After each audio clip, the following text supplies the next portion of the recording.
一定会很好吃的。母亲出门时有话，就算抢到了也不可以吃。为什么？怕吃坏了肚子。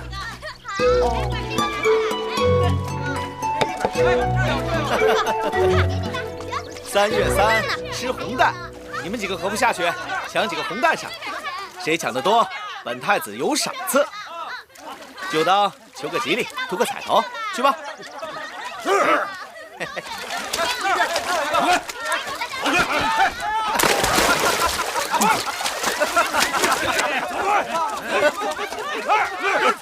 哎，那边有，那边好几个呢。季弟弟，咱们走吧。好。你们去哪里啊？去哪儿都行，就是不在这儿。你们躲着我？躲你？这宫里只有躲鬼的，哪有躲人的？你这话什么意思？你自己琢磨吧。走吧。哎，这公子通明明是对太子不公啊！这家伙胆大包天，眼里哪里会有太子？太子应该教训教训这个不知深浅的小子。你给我站住！我叫你给我站住！站住！公子，3月3，人人想讨个吉利，你却有意讨嫌。你看看，这还有人吗？你一来，大家都跑了。我看讨嫌的人是你吧？你说什么你？公子，大哥哥，今日过节，当哥哥真是何苦啊！公子，与你无关，少管闲事。当哥哥是太子，却在光天化日下斗粗，令人不服。这话说的倒有些道理。来人，来，把这个讨嫌鬼给我押到我店里去。今日我要替父王和他的娘亲好好调教他一番。你看，走！东哥哥，放下来！东哥哥，东哥哥，东哥哥，你别走！当心受伤了，公子。东哥哥，老实点！你们要干什么？放下来！放下来！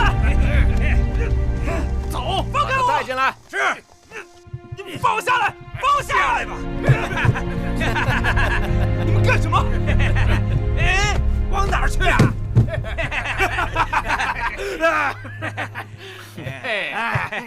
杨通，记得你曾说过，当不当得成太子要父王说了算。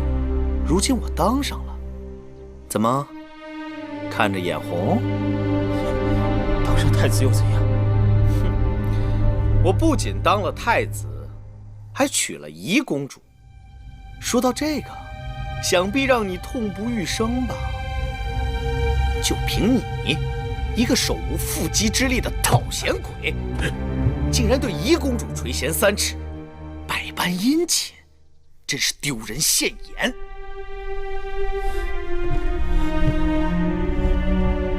你虽然当了太子，但绝不会长久。长不长久，也不是你说了算，是父王说了算。我告诉你，我不仅要把这个太子好好的当下去，日后还会做大王，与宜公主生儿育女，子孙延绵，让你肝肠欲断，痛心疾首。你若是当了大王，定是违背天意，这咸阳城定会臭气冲天。我与母亲要远远地离开咸阳城，省得闻到你的恶臭。我若做了大王，你和你的娘亲休想离开咸阳一步。我会把宫中所有的茅厕都分封给你，让你日日伺候我如厕，让你娘亲伺候我母后如厕。我要封你做大秦的如厕君。想必这个封号，你娘亲会很骄傲吧？拜见如厕君，拜见如厕君。这个恶人，不得好死！你敢辱骂当今太子，秦国未来的大王？太子，让他跪下，向你磕头谢罪。跪下！跪呀！跪下！跪下！自己跪下啊！做梦吧！有人以下犯上，还不知如何谢罪，怎么办呢？太子放心，我等会教他怎么做人。跪下！磕头啊！磕头啊！哎呀，快磕头！磕头啊！磕头啊！磕头！人在做，天在看，多行不义推子毙。应当，你不得好死！让你说，我让你多嘴，看谁不得好死！滚！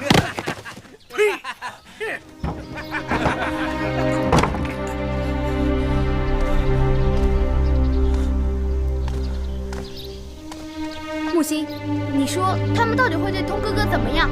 他们应该不敢对公子头，太过分了。啊，通哥哥，通哥哥，你额头流血了，你有没有事啊？他们怎么欺负你的？你告诉我，我去告诉父王。通哥哥，季弟弟，我没事，我先回去了。通哥哥，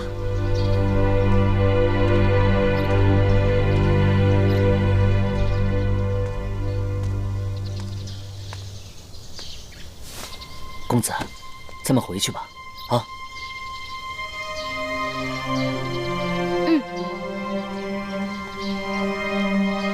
那淫荡行事一向粗鲁，你犯不上去惹他。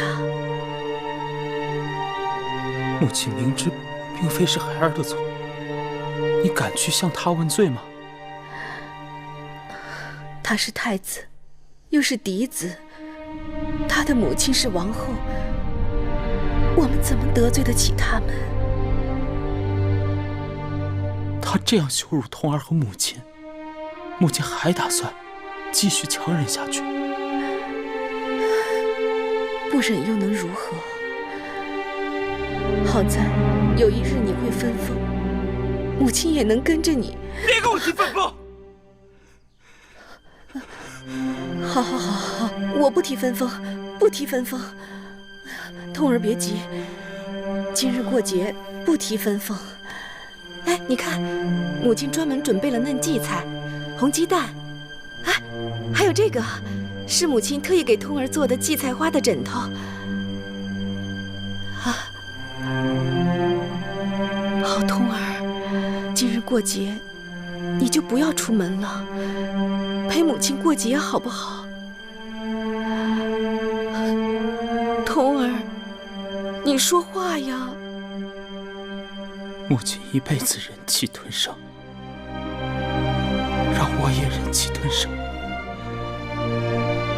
若有一日，童儿被他们害死了，你还会继续忍下去吗？童儿，我不许你说这样的胡话。母亲这一生活着都是为了你，你知不知道？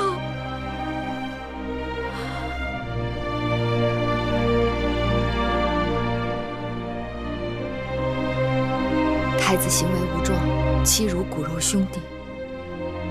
你父王若是知道了，一定会恼怒的。要去告诉父王吗？今日过节，还是缓一缓吧，免得扫了大家的兴。知道了。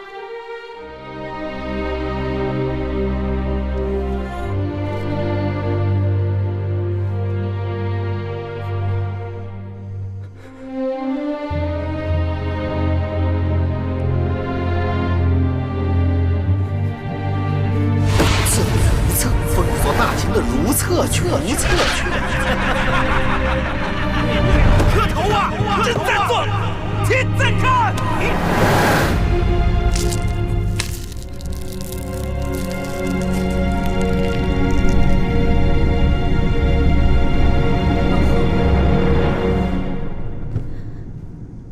这大过节的，樊长史这是什么意思啊？求王后给我的童儿一条活路。这话好没来头，好像我难为过公子通似的。王后没有，太子却有。不会吧？大儿对兄弟一向很亲的。通儿今日回来，满脸是伤，还在流血，都说是被太子的手下带到太子殿中百般凌辱。宫中的少年公子们好胜心强，动起手来磕磕碰碰也是难免的。太子不会故意伤人，太子的手下也没这个胆量。我知通儿与太子多年来相处的不好，可我曾多次叮嘱通儿，见着太子要躲让3分。这么说，大儿是欺负了公子通？绝无虚言。可嬴通好像是哥哥呢。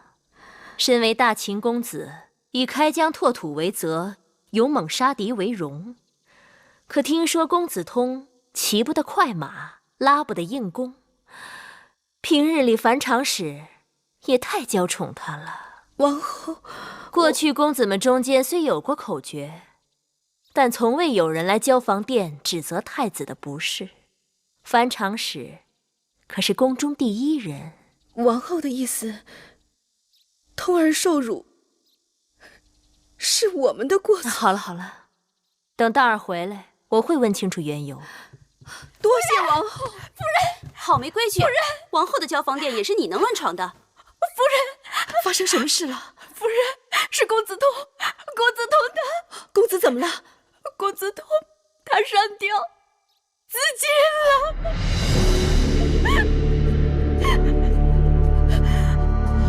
自尽了。夫人，通儿。夫人，夫人，夫人，你醒醒！夫人，夫人。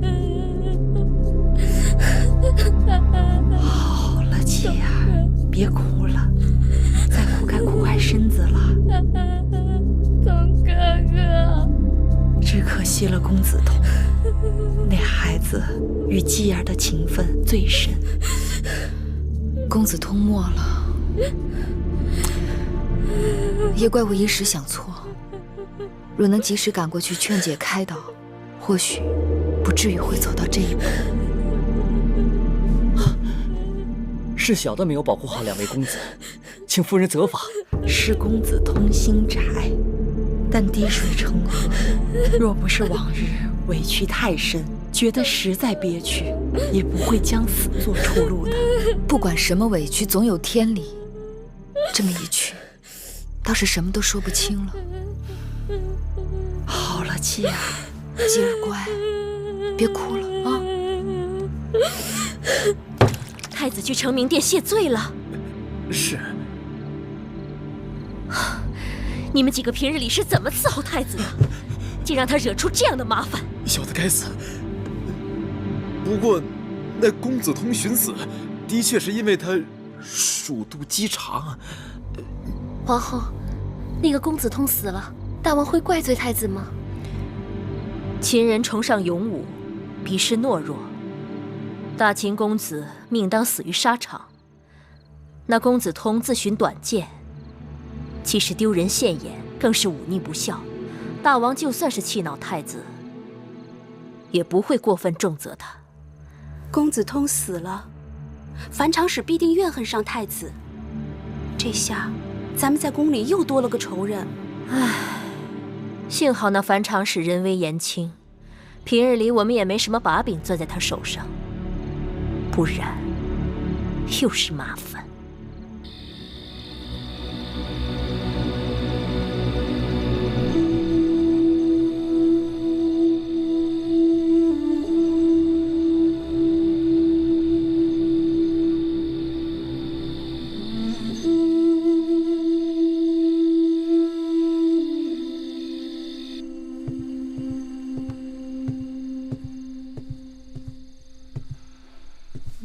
大王，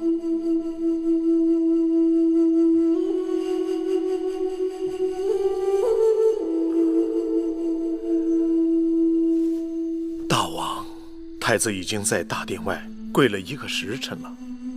寡人没有让他跪，是他自己要跪的。太子大概心中愧欠。跪跪也好，也算是送他兄弟上路。大秦公子或舍生取义，或慷慨牺牲。童儿死得轻如鸿毛。听说公子通和太子早有前嫌。不管有什么前嫌，王家公子的性命是王家的，不是自己的。他说不要就可以不要吗？是。童儿是寡人的孩儿，当儿也是寡人的孩儿。一个怯懦轻率，一个鲁莽暴烈。去，让太子回太子殿闭门思过，将上书100篇，一字字的给寡人背下来。是，大王。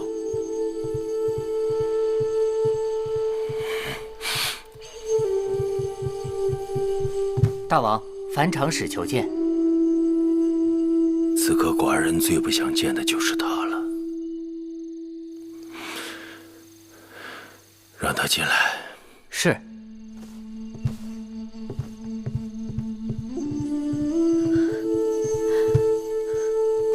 拜见大王。童儿已去，你节哀顺变吧。童儿死的冤枉。有何冤枉？大王，童儿正是为大秦建功立业的年纪，若不是走投无路，他怎么会自寻短见？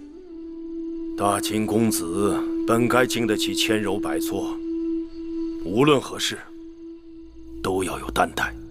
士子可杀，却不可辱。自从当年杀人峰事件，太子就与通儿结仇。太子认定是通儿的酒水害得他差点丧命，便把通儿当作仇人一般，一有机会就对我们通儿百般凌辱。太子撞见杀人峰，不就是个意外吗？大王错了，杀人峰并非意外。不是意外，那是要杀人。杀人？谁要杀人？杀何人？你可明白此事重大？我心里头明明白白。那就说。当年真凶将杀人峰费尽周折弄到宫里，那要杀之人就是公子季。有人要用杀人峰杀公子季，却害了太子，这说不通。大王，真凶费尽周折将杀人峰弄到宫里，本要伤害的是公子季，却不想太子阴错阳差，喝了通儿的酒水，结果反而让真凶自作自受了。真凶自作自受？大王心里一定猜到了那个人是谁。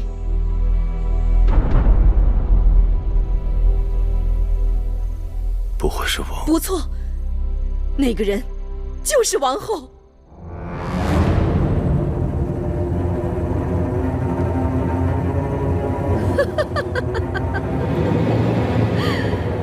大王有所不知，那日通儿曾早早窥破此事，只是我这个当娘的胆小怕事，才将此事隐瞒至今。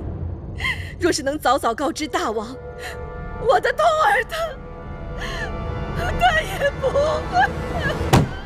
你将其中原委仔细说清楚，不能有一句隐瞒，也不能有半句遗漏。是，谢大王。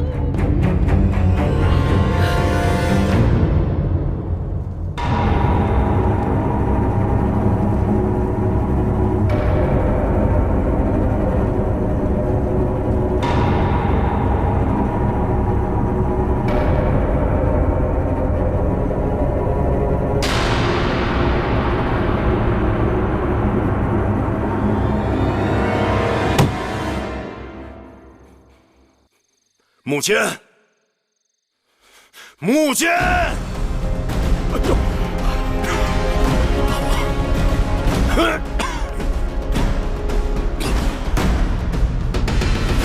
上给寡人拟旨，即刻查封交房殿，禁止宫中任何人出入王后住所，逮捕一切有干系之人，叫廷尉府审问。是。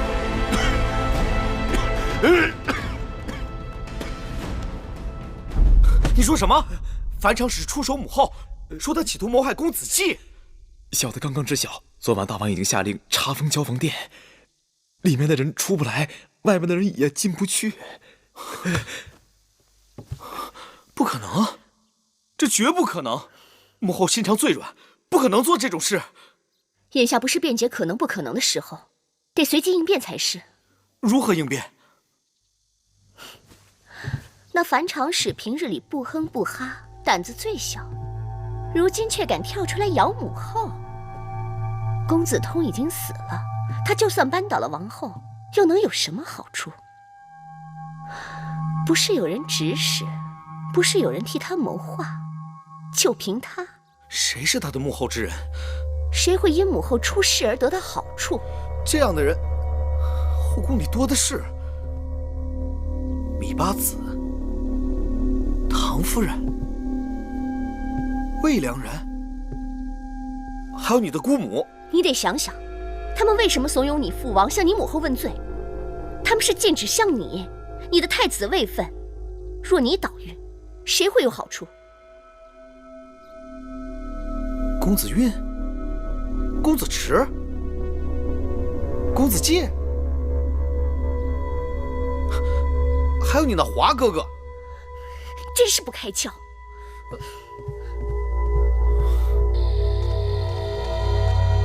站住！干什么呢？啊，小的来看望王后，请行个方便。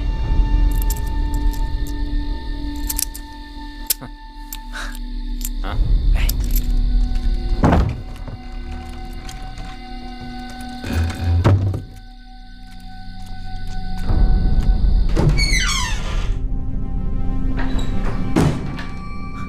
王后。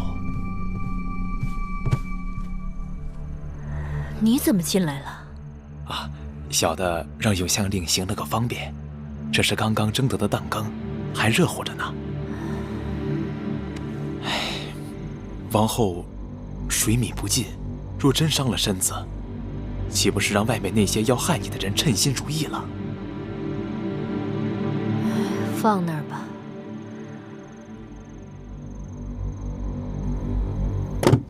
你老实告诉我，如今我失势，后宫里其他嫔妃是否都在落井下石呢？哪有的事啊！只是那樊长史失心疯了，公子通死了，那是命数到了，怨不得别人。可是他不自量力来诬告王后，就算王后失势，难道能救回他的孩儿？出手之人当中，有没有芈月？芈月？没有。王后在依稀芈月吗？我只是在想，他可能会妒忌荡儿成为太子，此时趁火打劫。既然如此，小的定为王后留意芈月。王后，眼下大王也就是一时恼怒，若廷尉府那边查不出真凭实据，再有太子和朝臣们为王后说话，此事也就会不了了之了。大王只听别人挑唆，也不来问我事实真相，丝毫不顾夫妻情分，更不顾荡儿太子的脸面。珍珠珊瑚都是我身边的人，竟然也被抓走，关到永相严刑逼问，令人心寒。小的听说，两个姑姑是为分头尽力的，樊长史告发之事，跟珍珠没有什么瓜葛，但与那珊瑚……珊瑚说了什么？小的不知，但只要珊瑚不吐口，他们就奈何不了王后。樊长史是何等老实人，平日里连只蚂蚁都不肯踩死，有他出手王后，宫里肯定多半人相信王后确有罪过。真是人不可貌相，我从未想到樊长史有这般胆量。公子通死于非命，只怕是毁了樊长史在宫里活下去的唯一希望。人若是连死都不怕了，还能怕什么？王后这下在劫难逃了。杀人封案件已经过去许久，樊长史出手若无真凭实据，只怕是很难将王后的罪名坐实的。可惜王后送给公子季的那件衣裳不在了，不然拿着它就是份证据。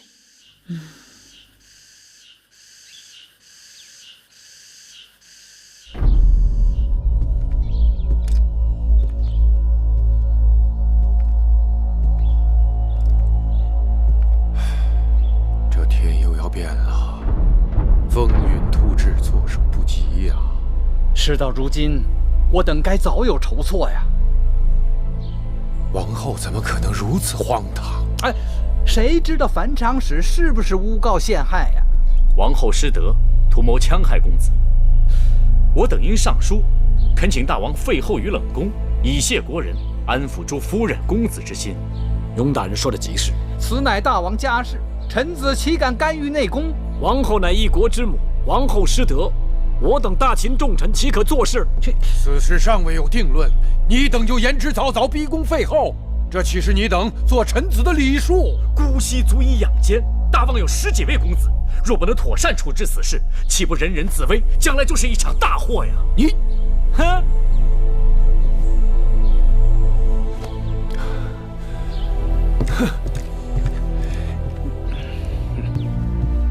大王，寡人不是说要静一静吗？老奴该死，是臣弟硬闯进来的，请大王治臣弟的罪。下去吧。是，大王。你们都下去。是。何事慌张？大王，近日因王后之事，朝堂上物议如沸，若不想法子处置妥当，弄不好会变成朝党之争。别说了，寡人正为此事头疼。还望大王快做决断。那你说当如何？眼下只有2个选择：若王后真的失德，难以主持中宫，只能幽居冷宫，了此一生。但此事在诸公子和朝臣心中埋下阴影，臣只怕大王100年之后，诸公子会以此为由，让公子荡无法继位。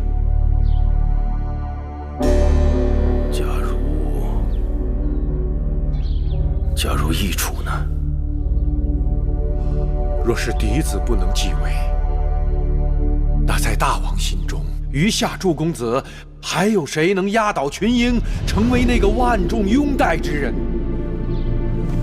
恕臣弟直言，大王心中一直割舍不下公子季。那公子季的确聪颖过人，可其母芈月出身低微，公子季又太过年幼，难负重任。一旦公子季上位，芈月成为母后，主少母壮，必然把持朝政，聘姬司臣。大王有10几位公子，若是储位有变，因此而产生的动荡，只怕会影响到国运。像那齐桓公雄霸天下，死后却因无子争位，齐国就此衰落，前车之鉴呐。说到底，你的2个选择其实是毫无选择。寡人只能保住荡儿这条路，这也是无奈之举啊。嫡子继位，名正言顺，至少不会对政局产生动荡。虽然王后品德有失，但公子荡他为人果敢，勇猛好武，一旦为君，可以震慑诸侯。这么说，为了保住荡儿，寡人绝不能追究王后的罪责。大王，臣请大王为大秦江山着想。你的意思，寡人清楚了。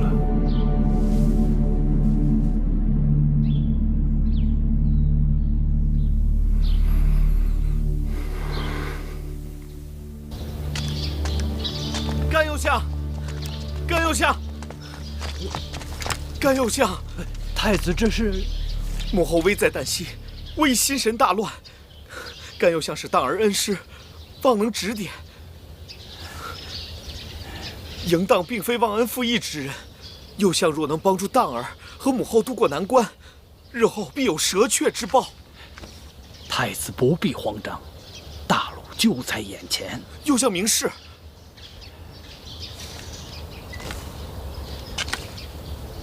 樊长史出手王后，只是一人之言，只要王后一定咬住，是诬告。就算说是诬告，这样管用吗？樊长史位分不高，人微言轻，意见正尊，又能如何？只要王后和她身边的人抵死不认，以致此事死无对证，那么这件事就大风吹去了。老臣告辞。啊。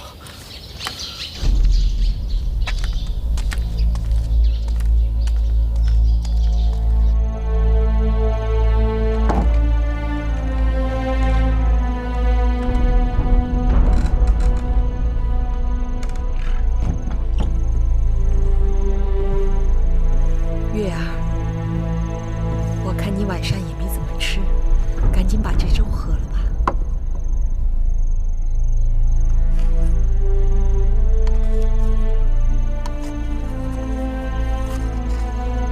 月儿，你在想什么呢？我在想曾经已经忘掉的一些事情。我在想我娘亲，想举姬，想魏后。那时候你还那么小，能记住什么？我知道，一定是魏后害死了我娘亲，要不然楚宫里怎会流传说父王死前曾打算废后？好了，月啊，别再提那些事儿了，提起来全是伤心。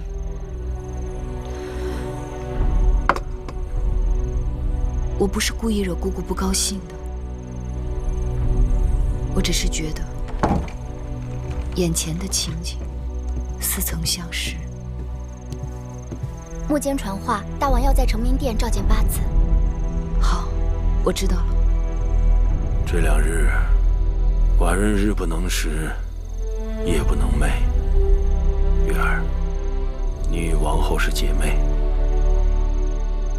你告诉我，害我孩儿之人，真的会是王后吗？樊长史出手王后，可有证据？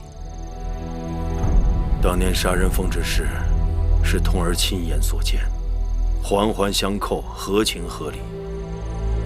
可惜，童儿已经不在了，死无对证。若真是王后所为，大王打算如何处置？秘书失德，寡人袒护他，又如何在后宫收复人心？大王要废后。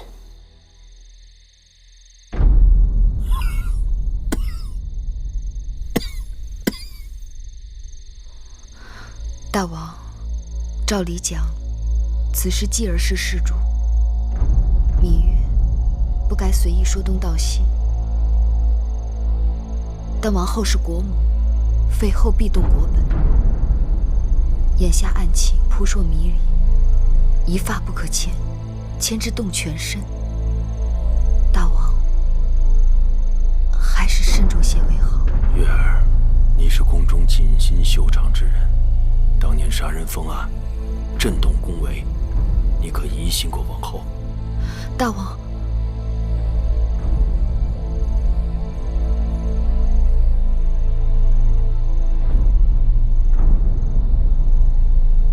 大王明察秋毫，芈月愚钝，哪敢与大王相比？你不愿说，那好。打算明日亲自提审珊瑚，一定要水落石出。既然大王要亲自提审珊瑚，那还是拿到口供后再做定夺。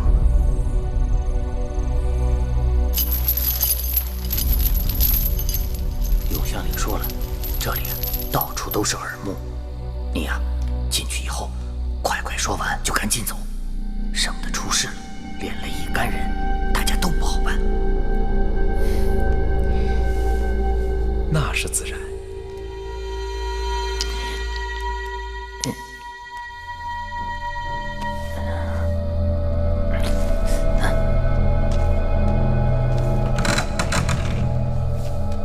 只要姑姑咬死了樊长史，那便是陷害，谁又能拿姑姑如何呀？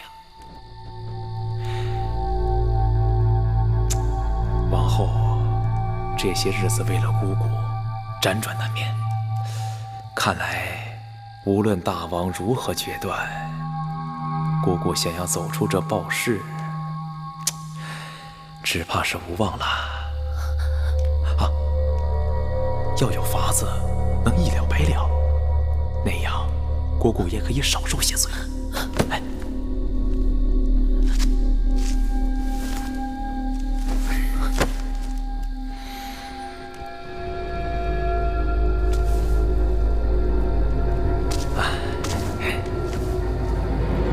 王后已经给楚国的大王去信，托付楚王好好关照姑姑的家人。奴婢明白了。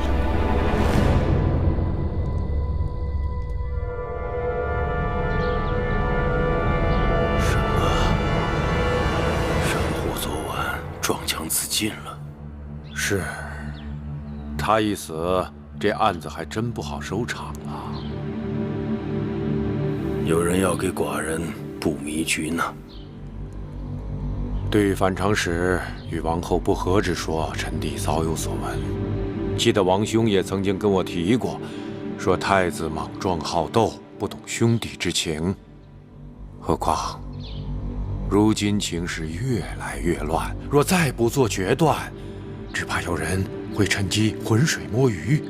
诸公子背后还有他们的母族，若他们卷入，只怕最后想了结都了结不了了。褒法处世则治，背法去世则乱。寡人也想有个了断，但欲速则不达。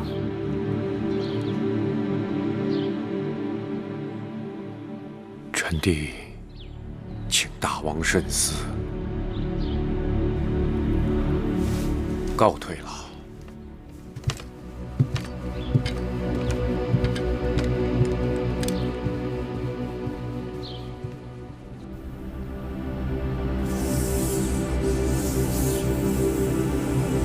大王，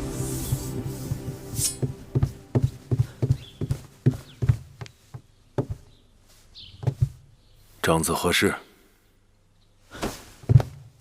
大王，王后无德当废，太子无能当义。你一介臣子，为何对此事如此热心？难道你想插手寡人的储位更易？不错，张仪只是一介臣子，后宫储位应该与我没有关联。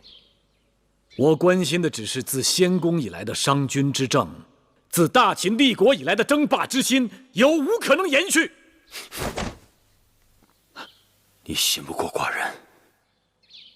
微臣担忧的只是大王100年之后拥军为政，人亡政息，秦国的100年基石将毁于一旦。你何以见得太子就是拥军？又何以见得有人就胜过太子？太子勇武好强，的确不是通常意思上的拥军，但是一将无能，累死万夫，更何况君王？太子蛮撞刚愎，不懂得何为审时度势，比作拥军又如何？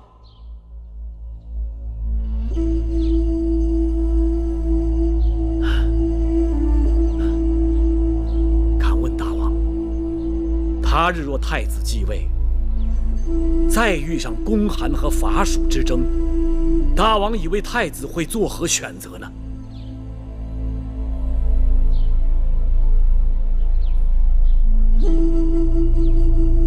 当儿，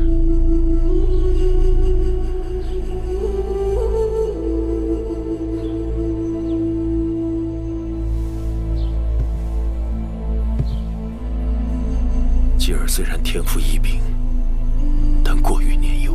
可是当年周成王继位，尚属年幼小儿，能坐稳江山，全赖母后一将把持朝政，才有着大周之江山到今日延续不灭。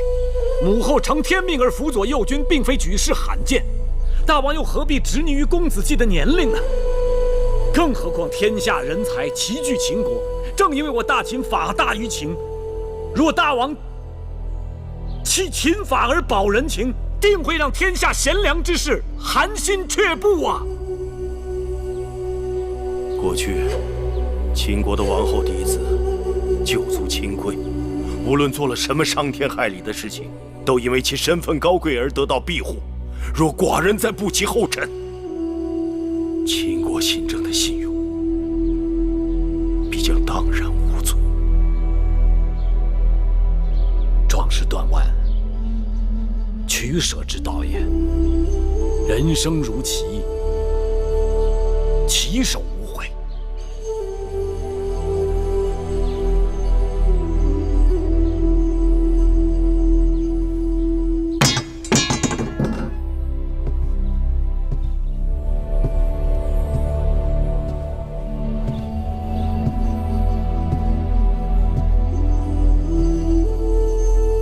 我大秦自祖考妃子立国，复我嬴氏之嗣，至我献公，已历经600多年，31君。此间，我秦国先祖曾于渭水牧马，数代君王死于与西戎的战场中，曾试图称霸，曾陷于内乱。今日的秦国又到了生死歧途，列位先祖，我该如何取舍，如何决断？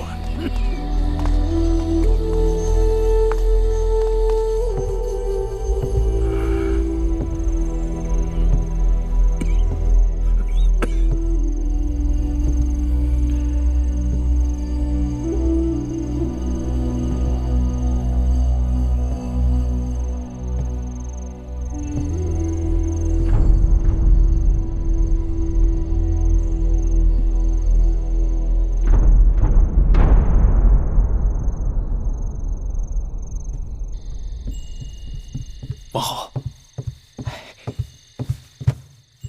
大王让公子季搬进成明殿了。你说什么？大王让公子季搬进成明殿了？是，小的哪敢胡说呀！小的曾经拜穆坚为干爹，这一消息是穆坚告诉我的，正是数年前太子读书的那间偏殿。那间屋子是当年大王打算立旦儿为储君，待在身边时时教导，才让他搬进去的。大王刚立太子就要改变主意，怎么会这么快？大王此举实在让朝堂内外愕然呐！珊瑚一寻短见，大王没有凭据，不能定我的罪，不应该在此时动了易储的念头啊！王后曾叮嘱小的留意那芈月的举动，这些日子宫里的嫔妃都被大王撂在一边，只有芈月一人去过成明殿，此事只怕与芈月有关。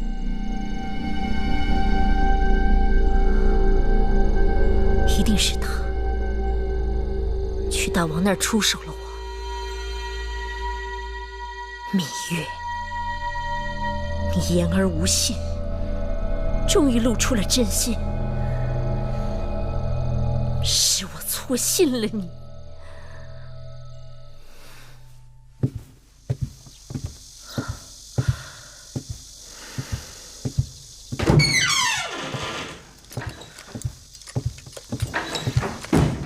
干相，王后，干相，时机从权，干相要赶紧想个法子才好。大王心意已定，无法挽回，眼下只能一不做二不休了。依干相的意思，该怎么办？臣以为，我们只能在公子季身上打主意了。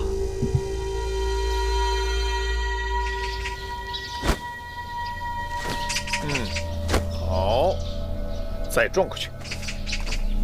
哎，拜见太子。站住！你们几个是干什么的？这几位是我招揽的壮士好汉，正欲带他们去见大王呢。大王不在，今日大朝，滚开！太子，哎，对，就是这样。好，哎，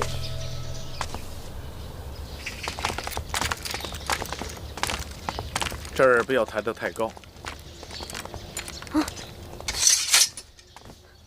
太子哥哥，太子，季弟，一个人练武难免无趣，不如让哥哥身边的护卫们陪你练练如何呀？不必了，太子哥哥，几位壮士与我身量悬殊，太不相符，还是下次我也去觅几位铁汉，与他们再做较量。季弟何必客气呢？父王将你搬入成明殿，定是对你轻言有加。你除了每日的功课，还需时时操练武艺。季弟，切不可懈怠。你若瞧不上我身边这些人，不如这样，哥哥亲自陪你练练如何？太子哥哥，您是储君，当为我们兄弟之表率，若是行为失检，只怕要令父王失望。季弟，你可真是伶牙俐齿、能言巧辩呢。有你在，岂不衬得我们这些做哥哥的越发笨口拙舌、窝囊无用了？季弟，出剑吧，哥哥跟你讨教几招。太子，公子季年纪尚小，嫩胳膊嫩腿的，习武刚刚起步，如何与您较量？既然太子这么有孝心，招纳了这么多壮士献祭于大王，不妨稍等片刻，大王很快就要下朝回来了。看到此景，大王岂不欢喜？大家少管闲事。季弟是我赢家儿郎，如此胆小畏战，丢了王家颜面。我作为兄长，本当悉心教导。武火孟奔，在，把他给我带出去，好好伺候一回。是。休得无礼，想拿公子，先过老奴这一关。你个阉人，好大胆子，竟敢以下犯上，那就不要怪我的人下手太重，给我拿下。是。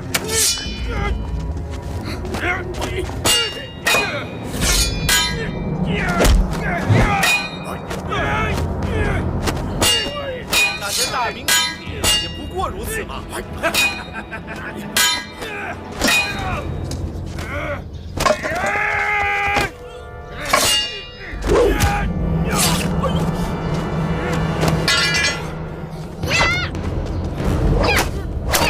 伸手！公子退后！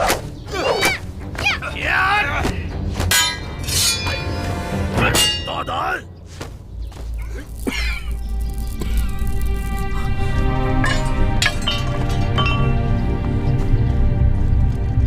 儿臣拜见父王。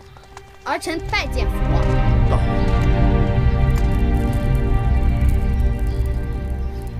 太子好生威风，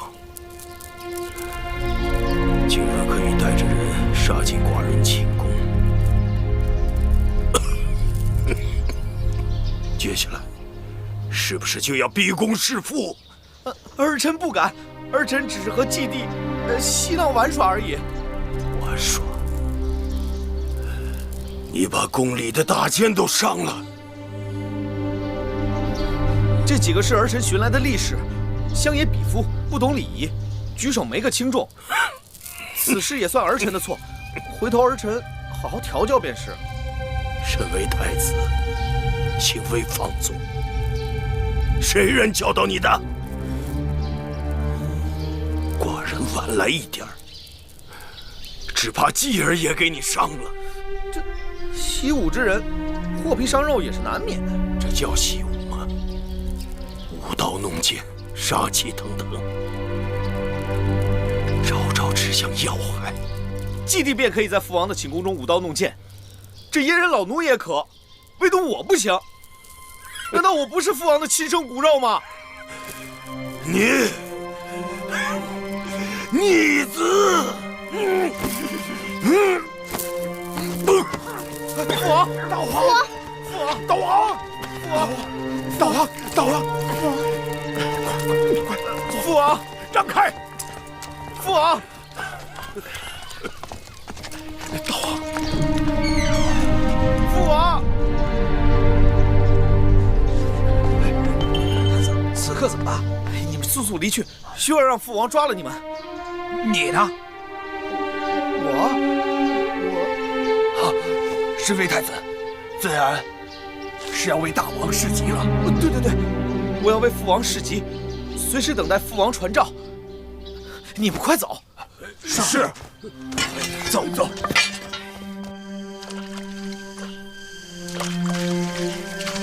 八子，八子，不好了！怎么了？太子带着3名力士到承明殿找公子季寻衅闹事。继儿怎么样了？亏得大王及时赶到了。可是大王急火攻心，口吐鲜血。什么病症？奴婢也不知道，听说情况非常危急，已经人事不省了。楚离子，事已至此，你是宗伯，还不快拿主意？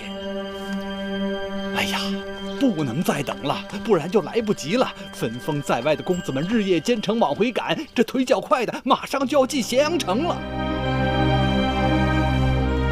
大王今日才倒下，是谁提前把大王病重的风声散出去的？风声早晚要散出去，早一日比晚一日好。甘香，你怎么能这么做？这么做也是为了大秦国本着想，岂能患得患失，因小而失大？这么做明明是火上浇油，推波助澜。哎，老臣这也是不得已而为之。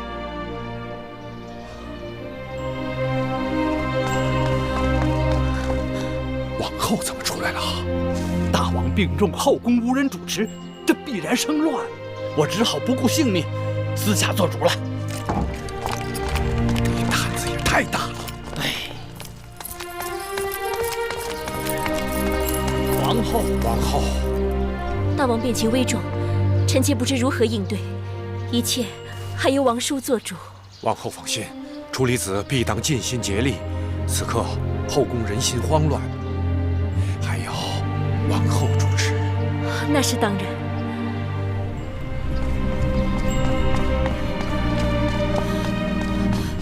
王后，楚离子、右相，大王如何了？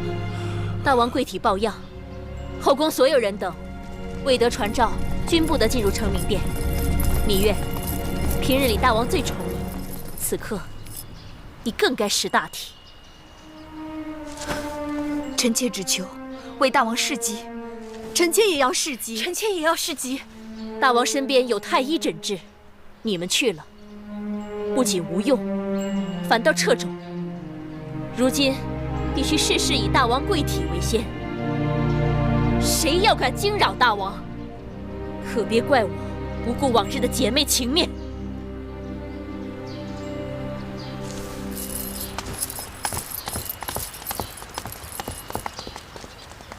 王后如今还是戴罪之身，如何有权利对嫔妃们颐指气使？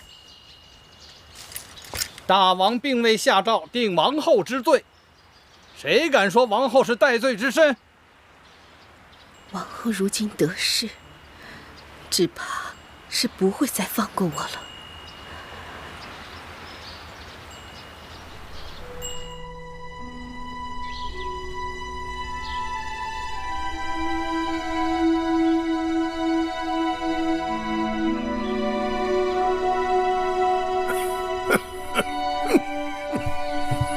王兄，怎么样了？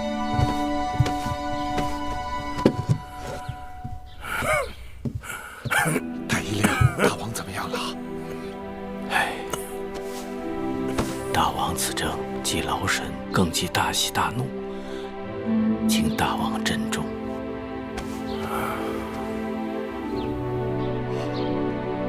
寡人睡了有多久了？3日了。3日。太子何在？妻儿何在？大王，太子和诸公子们都在外殿候着呢。后宫事务，如今由谁来主持？由王后主持。王后尚在闭门思过，何人让她出来？是甘有香。当此混乱之际，若后宫无人主持，只怕会发生不测。罢了。王兄，大王，喝点水。喝点水吧。怎么是你？大王，这几日皆是王后带着景应人在服侍大王。其他人呢？奉王后命，其他妃嫔皆在外殿候着呢。你们都出去。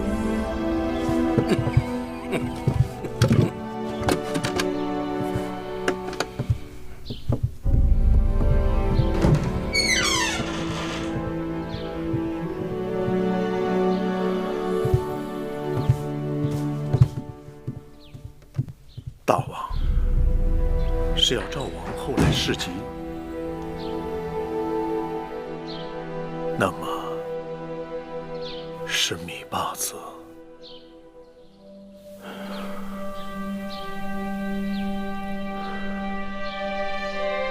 是。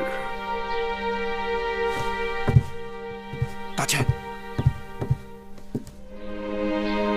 王兄，太子和诸公子也都在外殿候着呢。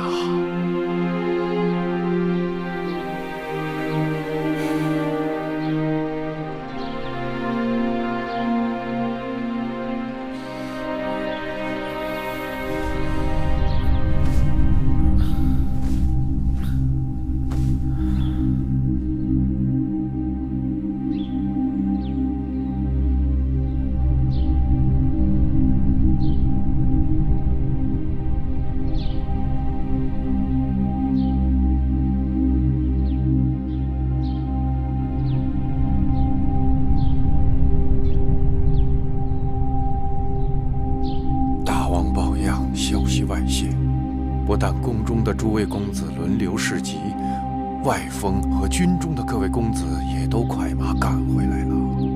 这么快？他们这是来侍疾，还是为了王位来逼宫呢？大王抑郁严重，表面上看是宫中诸公子齐聚侍疾，实则咸阳城中各位公子及他们的母族的势力已经在蠢蠢欲动了，都是什么？都是风闻大王要废嫡立庶。那又如何？诸公子齐聚，大王废太子容易，但是想立公子继为太子，则难如登天。只怕那10几位公子会为了储位杀得你死我活。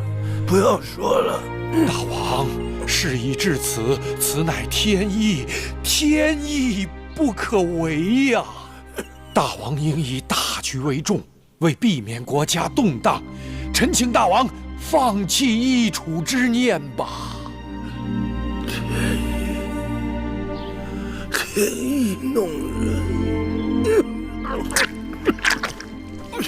大王，大王，大王！王兄，王兄，王兄，臣请大王早点定夺吧。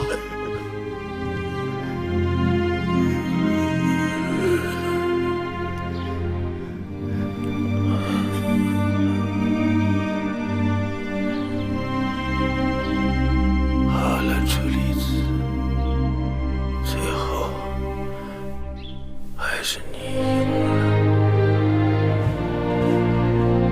你照连太子当见过，坐相处理其父之，宫中未分封的诸公子，即可就封。这一切，寡人早已写好诏书，封他为蜀侯。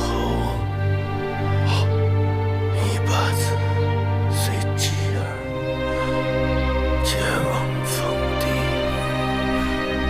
大王英明，快选太子。不必。那大王要选谁？赵英夫人进宫侍疾。是。